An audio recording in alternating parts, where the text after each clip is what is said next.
My name is Elias Granger. I'm 55, and last fall I buried my father on a gray October morning, while Portland's clouds hung low like a veil of mourning over Powell Butte Cemetery. It should have been the most sacred moment in my life, the farewell to the man who built not just our family name, but an empire. Granger Digital Security was his legacy, now mine. I stood by his grave, silent the casket sinking into the earth when my wife of 18 years walked up beside me and handed me an envelope. She wasn't crying. She wasn't trembling. Her manicured fingers didn't even flinch as she said, "Elias, I need you to sign these." I opened the envelope without thinking. It felt heavy in my hand, but not as heavy as the words on the papers. Inside divorce documents served to me less than 2 feet from my father's casket. "Are you serious right now?" I asked, my voice as cold as the soil beneath our shoes. "The timing's not ideal," she said flatly, "but according to your father's will, the family trust and estate transferred to me as the surviving daughter-in-law. My attorney says it's ironclad." Her voice was calm, practiced. It was rehearsed cruelty. But that wasn't the final blow. The next one came walking up behind her, our children. Michael, 17. Emily, 15. My son looked me straight in the eyes and said, "Dad, we've made our decision. We're changing our last name to Reed. We want to live with Mom and Arthur." Emily added, "He understands us better than you ever did." Arthur. Reed. My business partner. The man who shared every quarterly meeting, every late-night conference call, every strategic conversation about the company my father and I had built. Arthur was the one Ivy had chosen. Arthur was the one they now called family. I looked at them, my children, my wife, the man I once trusted like a brother, and I felt something snap inside me. Not rage. No, rage is hot, impulsive, loud. What I felt was silence. Something surgical, something cold, something that had been waiting patiently inside me for months. You see, when you run one of the most secure digital firms on the West Coast, you learn to spot patterns. You learn to see deception the way a chess master sees an opening. I had known something was wrong long before this. Ivy had changed. She angled her phone away from me when texting. She started claiming late hours at work, while her assistant told me she'd left early. There were dinners at restaurants we never frequented, charges on our joint account that didn't match her stories. But it wasn't until Arthur started asking me questions about the family trust, about how much capital we had in real estate, about which accounts were accessible without board approval, that I knew something deeper was brewing. He wasn't just curious. He was laying groundwork.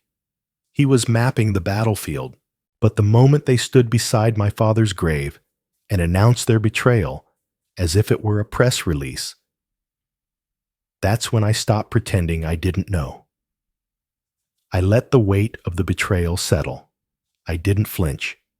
I didn't speak. I just stared at the envelope in my hand, and then at the family I thought I had now fractured poisoned. Ivy smiled faintly, as if she'd just closed a deal. My children turned and walked back toward the black Escalade Arthur had parked near the gate. As they got in, Emily held up her phone and whispered something to the screen, probably live streaming the end of her childhood like a reality TV goodbye. And Ivy. She didn't look back. I didn't cry that day. I didn't fall apart. I did what I was trained to do. I started building a digital perimeter around the truth. I began preparing for war. Not the kind with lawyers and custody battles. The kind where betrayal is traced, documented, exposed, and justice is served one cold bite at a time. Because what Ivy and Arthur didn't know was that I had been 10 steps ahead of them since the first moment they underestimated me. The night after the funeral, I sat in my study alone. The house was too quiet, my children gone, my wife gone, my father buried. But I wasn't grieving anymore, not in the way people expect. I was collecting, remembering, replaying the last 6 months like a surveillance reel in my mind. Every suspicious detail, every unexplained charge, every missed call, every smile between Ivy and Arthur that didn't belong in a business setting. They weren't random. They were fragments of a puzzle, and puzzles were my specialty. I logged into our internal monitoring system, one only I had access to. Ivy never knew it existed, neither did Arthur. It wasn't part of the official infrastructure. It was something I built after an incident in 2013 when a rogue contractor tried to exfiltrate client data. It monitored logins, flagged patterns, recorded anomalies. I called it Sentinel. Sentinel had noticed something in June, Arthur accessing client financials after midnight from remote IP addresses. At first, it could have been work. Then it was vendors, asset portfolios, encrypted employee payrolls. Why would my business partner be accessing HR files at 2:12 a.m. on a Sunday? I cross-referenced timestamps with building security footage. Arthur hadn't even been in the office. He was using a VPN.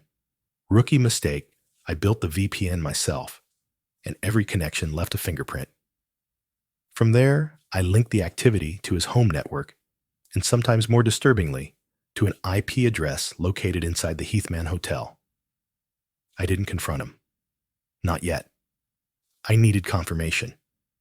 I needed scale. I needed proof not just of infidelity, but of premeditated financial betrayal. That's when I brought in Marcus Webb, a former FBI cybercrime agent who now specialized in high-level corporate espionage. Within 2 weeks, Marcus had photographic evidence Ivy and Arthur together at the Heathman, checking in separately but meeting in the same room. Again, and again, and again. But it was their third visit that changed everything. They weren't alone. They were meeting with Victoria Steinberg, a probate attorney infamous for reinterpreting family inheritance law. Victoria had a reputation in Oregon legal circles. She helped disgruntled heirs flip wills, twist provisions, and bury evidence. Marcus recorded part of their conversation in the hotel bar. Ivy leaned in and said, "He's not emotionally stable right now. If we act fast, the court will side with me.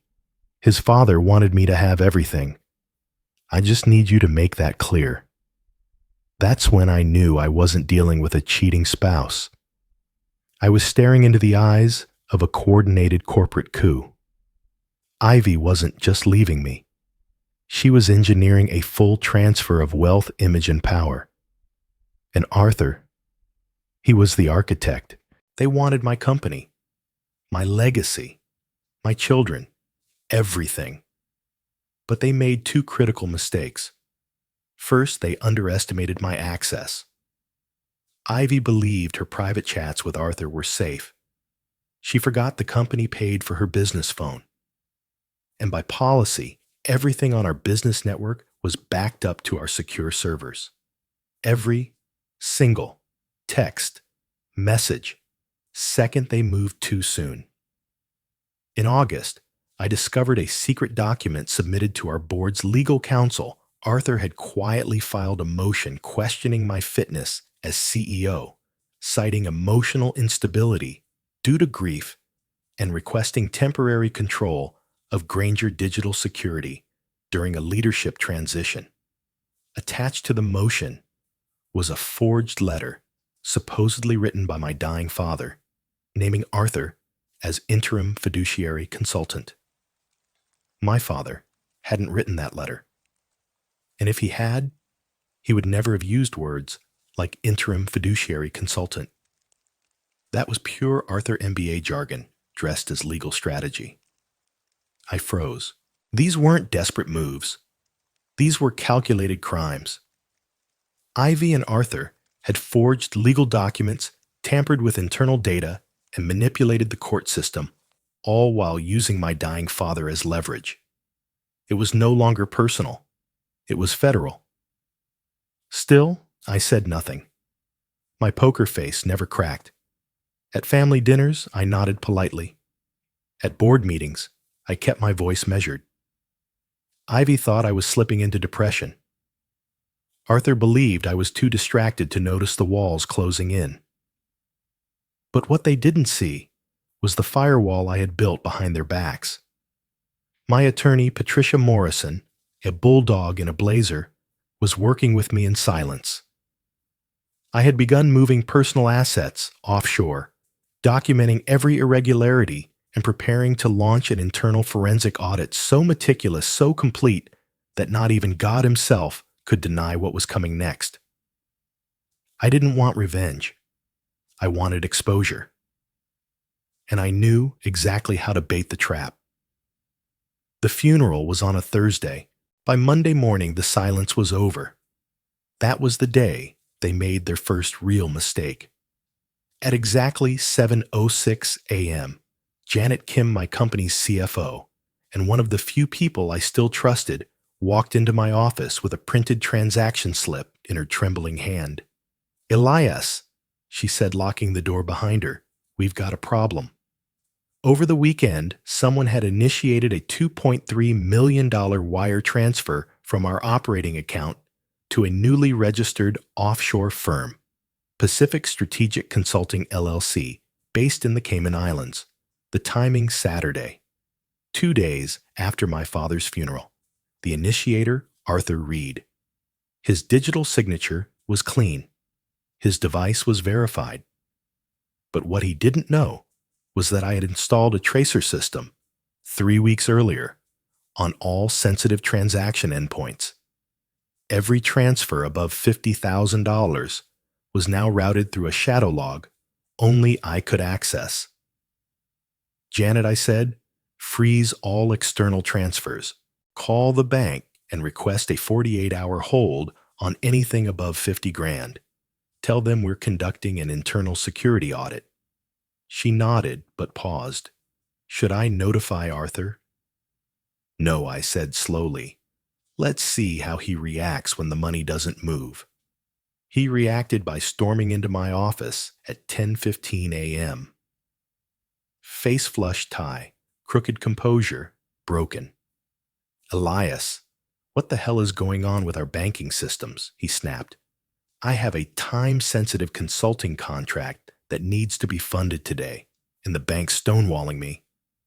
I tilted my head slightly and said, "What kind of consulting contract requires $2.3 million in offshore funds routed on a Saturday night?"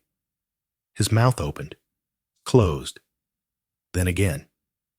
"It's legitimate. A Caribbean expansion. You mentioned it during Q3 planning." "Did I?" I said, leaning back in my chair. "Because the last time I checked Henderson Industries, the client you listed has never operated outside Arizona, and we never discussed anything involving the Cayman Islands. Not once." He went pale. Then he left. Without another word. That's when I knew he realized the walls were closing in. That same afternoon, I called Patricia Morrison. "It's time," I said. By Wednesday, Patricia had filed injunctions with Multnomah County Court, freezing all joint marital assets and placing a federal forensic lock on our company's financial systems. She'd also contacted the FBI's Financial Crimes Division. Because here's the thing about financial fraud, it always leaves a digital trail. And when you try to pull it off against a man who built an empire tracking cybercriminals, you don't just leave footprints, you light up the map. The audit results were conclusive. Arthur and Ivy had siphoned over $800 in the previous 5 months through fake consulting contracts, phantom employees with ghost payroll, inflated vendor invoices, internal asset transfers disguised as bonuses. But that wasn't the worst of it. The business phones all company issued, all backed up every 24 hours to our secure servers. Every chat, every email, every phone call archived in perfect clarity.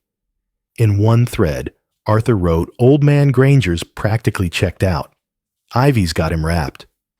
Once he's gone, we divide the cake." In another, Ivy replied, "I handled the kids. They'll follow Arthur anywhere, especially Emily. That girl just wants a new car and to be seen." And then the final blow. Ivy gloating to Arthur, "Can you believe he's still sitting at the dinner table every night like nothing's happening? It's like watching a man drown and offering him a glass of wine." Reading those words didn't hurt. Not anymore. They confirmed everything. The manipulation, the cruelty, the level of betrayal that no prenup or courtroom could quantify. But I didn't print them. I didn't scream. I called my children in for dinner. We sat. We ate. I asked about their school, their plans, and I waited. Because I knew once the FBI stepped in, the illusion would crack. And the people who treated me like an obstacle would realize too late they'd just walked into a trap I'd spent 6 months preparing. It didn't take long for the house of cards to fall. By Friday, the FBI showed up at our downtown Portland office with federal warrants. They didn't knock. They didn't whisper. They walked in during peak hours, badges out, voices, loud eyes scanning every corner. They made it public. And that was intentional. Arthur was at his desk on the 19th floor, drinking his usual overpriced coffee and pretending nothing had happened. He didn't see them coming until it was too late. One agent cuffed his wrists. Another read him his rights. The entire floor froze. Every employee stared in silence as the man they once toasted at company parties was marched out in shackles, his face pale and sweat soaking through his tailored shirt. The news broke within hours. Granger digital executive arrested in $800K embezzlement case blared across the Portland Business Journal's homepage. The article named Arthur Reed and Ivy Granger as co-conspirators in a scheme to defraud the company, launder money offshore, and manipulate family inheritance law through false documentation. Ivy wasn't arrested yet, but she was named, and she knew it. The panic in her voice when she left a voicemail that evening, almost satisfying. But it wasn't justice I wanted. It was truth. Especially for my children. I didn't have to wait long. That weekend, Emily came home. Not for a visit for answers. She was shaking when she walked into my study, holding her mother's laptop in one hand and a stack of printed emails in the other. "Dad," she whispered. "Is it true?" I nodded slowly. "What did you see?" She collapsed into the chair across from me and started crying. I read everything. The texts, the emails, the way she talked about Michael and me. She called us emotional leverage. I reached across the desk and took her hand. "You are not leverage," I said. "You are my daughter, and none of this is your fault." She wept like a child, like the 15-year-old she still was, beneath all the anger, the fashion, the rebellion. That night she slept in her old bedroom. The next morning, she made pancakes for breakfast, like she used to before the world went dark. Michael took longer. He had worshipped Arthur, looked up to him, like a mentor, a surrogate father. They shared playlists, car rides, and long talks about business school. But then he saw Arthur's mugshot on the news.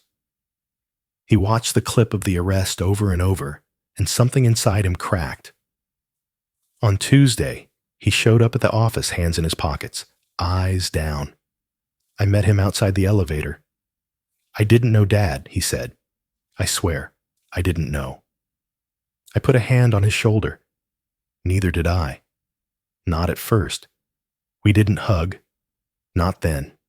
That would come later. But that night, he came into my office, pulled up a chair, and asked, "Can I help with the audit?" That was all I needed to hear. From that moment forward, I wasn't fighting alone. They saw what Ivy and Arthur really were, not just cheaters or liars, but users, predators who played the long game, not just to ruin a marriage, but to destroy a bloodline, a legacy. And they almost got away with it. Almost. Ivy's arrest came a week later. She was picked up at a luxury salon in Beaverton, trying to cash out a cashier's check under a fake name. The charges: conspiracy embezzlement, financial elder abuse, and attempted fraudulent inheritance manipulation. When she was arraigned, she didn't look at me, didn't look at our kids. She kept her eyes on the floor, like the future she imagined had slipped between the cracks in the marble. And it had.